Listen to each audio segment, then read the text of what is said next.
कि शैतान ने सिर्फ फोन इंडस्ट्री को लॉन्च नहीं किया है, सिर्फ मोबाइल को लॉन्च नहीं किया है, बल्कि शैतान ने बाज़ाब्ता तौर पर उसकी पूरी प्लानिंग की है। आओ मैं आपको एक वाकया सुनाता हूं, आप उससे अंदाजा लगाना कि मैं शैतान की प्लानिंग करता हूं। इस प्लानिंग को समझ जाएं, उस प्लानिंग को समझ जाएं और उसके बाद में देखें कि इससे बचना किसी बंदे के बस की बात नहीं अगर अल्लाह न बचाए। बरसीसा नाम का एक बहुत बड़ा आबिदो जाहिद था, वो अपने गार के अंदर इबादत करता था। कई महीनों के बाद में थोड़ी देर के लिए बाहर आया करता था। शैतान ने जब उसको बहकाना चाहा तो मालूम है क्या किया? शैतान ने ये किया कि वो उसकी कुटिया के सामने एक कुटिया बना करके इबादत करने लग गया। कई दिन गुजर गए, जब बरसीसा राइब ने जब झांक करके देखा तो वो कहने लगा, शैतान जो बड़ा आबिद बन करके बैठा हुआ था, कहा मुझे भी अपने खेमे के अंदर थोड़ी देर इबादत के लिए रहने दो। मना किया, बार बार इसरार करता रहा। कहा कैसे आप नेक आदमी हो, मैं इबादत के लिए आना चाहता हूं, मुझे फिर भी नहीं आने देते। आखिर के अंदर हजरत बरसीसा राइब जो था वो उसके फ्रेम में आ गया। कहा ठीक है, तुम भी कोने में आकर के इबादत कर सकते हो। बस बरसीसा राइब के पास शैतान आबिद बन करके घर में दाखिल हो गया। समझ लो स्मार्टफोन आपके मोबाइल, आपका मोबाइल जो है वो आपके घर के अंदर आ गया है। अब यहीं से काम शुरू हो रहा है। अब शैतान इबादत करने लगा, इबादत पे इबादत, इबादत पे इबादत। वो जो इतना बड़ा आबिद था बरसीसा, वो भी हैरत में डूब गया कि इसने तो इबादत में मुझे भी पीछे छोड़ दिया, और शैतान तो बहुत बड़ा आबिद रह ही चुका है, पूरी रुए जमीन पे सजदे कर चुका है वो। अब जब बहुत ज्यादा मुतासिर हुआ, अब वो मुतासिर होकर के जब आखिर में जाने लगा तो कहा कि सुन बरसीसा, मैं जा रहा हूं, तुझे एक वजीफा बताता हूं, ये वजीफा अगर पढ़ के किसी पे दम कर देगा तो उसको शिफा मिल जाएगी। कहा नहीं नहीं, मुझको कोई वजीफा नहीं चाहिए, मुझे लोगों से नहीं मिलना है। फिर फायदे बताने लगा, इससे ये होगा, दीन का काम होगा, लोग नेकी की तरफ आएंगे, ये होगा। अब मोबाइल फोन के फायदे शुरू हो रहे हैं, इसके अंदर नाते पाक भी आती है, इसके अंदर तकरीर भी सुन सकते हो, इसमें जरूरी बातें भी मालूम होती हैं। वो शैतान काम करना शुरू कर रहा है, वो बता के चला गया। अब वो शैतान जब शहर में गया, एक जाके बंदे को पकड़ लिया, गला दबा दिया, डॉक्टर को दिखाया, हकीम को दिखाया, कोई इलाज नहीं। फिर वो शैतान आकर के कहता, इसका इलाज एक आदमी जानता है जो ऊपर गार के अंदर एक आबिद रहता बरसीसा, उसके पास लेकर के जाओ। अब जब लेकर के गए, पहले तो मना करता रहा, लोग कहते रहे कि तुम कैसे अल्लाह के नेक बंदे हो, एक बंदा मर रहा है तुम उसकी मदद नहीं कर रहे। अब वो मदद वाली बात आ गई, उसने पढ़ के दम किया, वो ठीक हो गया। अब शैतान ने एक दिन एक शहजादी को जाके पकड़ लिया, बड़ा इलाज करवाया, शिफा नहीं मिली, उसको ले जाकर के जब बरसीसा राइब के पास लेकर के गए, दम किया, शिफा मिल गई। फिर थोड़े दिन के बाद पकड़ा, फिर थोड़े दिन के बाद पकड़ा, धीरे धीरे पकड़ता था शहजादी को। वो शहजादे लेके जाते थे बरसीसा राइब के पास और वो दम करता था, ठीक हो जाते थे। उसी दौरान जब वक्त आया जंग का, शहजादे जंग पे जाने लगे। बोले खूबसूरत हसीन और जमील अपनी बहन को कहां छोड़ के जाएं। आबिद ने कहा कि बरसीसा से बेहतर कौन होगा। आप उसको शैतान ने आबिद बनकर के कहा कि बरसीसा से बेहतर कौन होगा। बरसीसा राइब के पास लेकर के गए, उसने कहा मैं फितना अपने पास में नहीं रखूंगा, ये हो जाएगा वो हो जाएगा।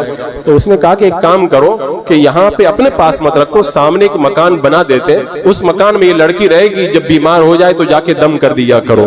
अब शैतान ने काम शुरू कर दिया अपना। अब यहीं से मोबाइल के अंदर पहले जो है वो नाच सुन रहा है, ये कर रहा है, और धीरे धीरे गेम खेलने की तरफ आया है, फिर गाना सुनने की तरफ आया है। शैतान का काम चल रहा है, ये उसकी पूरी प्लानिंग रहती है बहकाने की।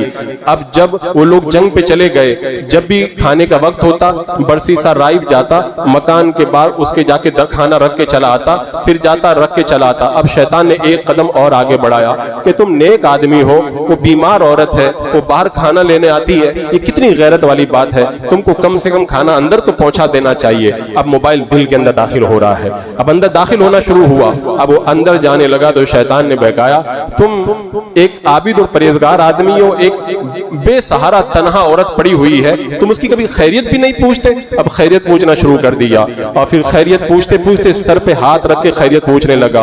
और फिर उसके बाद में अब होता है ना, शैतान इसी तरह करता है ना मोबाइल के अंदर। अब धीरे धीरे अचानक एक गलत किस्म का वीडियो बंदे के सामने आता है, वो कहता नहीं देखूंगा, दूसरे दिन देख लेता है, फिर कहता नहीं अब कभी नहीं देखूंगा, फिर दूसरा देख लेता है। अब वो इसी तरह शैतान बरसीसा के ऊपर काम करता रहा। घी को आपने देखा है ना कि घी अगर आग को ना देखे ना तब भी डिब्बे के अंदर घी पिघलता है। शैतान की यही चाल है, जब कोई औरत मर्द के सामने आएगी तो उसका दिल पिघलना शुरू होगा, फिर आखिर वही मरहला आया, जो लोग कहते हम तो बड़े नेक हैं, हम तो कोई गुनाह कर नहीं सकते, हम तो मोबाइल को बहुत होशियारी से इस्तेमाल करते हैं। हमने देखा 50 साल के परहेजगारों को कि वो नाते और तकरीरें सुनते सुनते वो सब देखने लगे जिनको बयान करते हो भी हया आती है। उसने बरसीसा ने फिर जिना किया। शैतान आया कि अब पकड़े जाओगे, एक ही रास्ता, कत्ल कर दो। अब उसने कत्ल करके दबा दिया।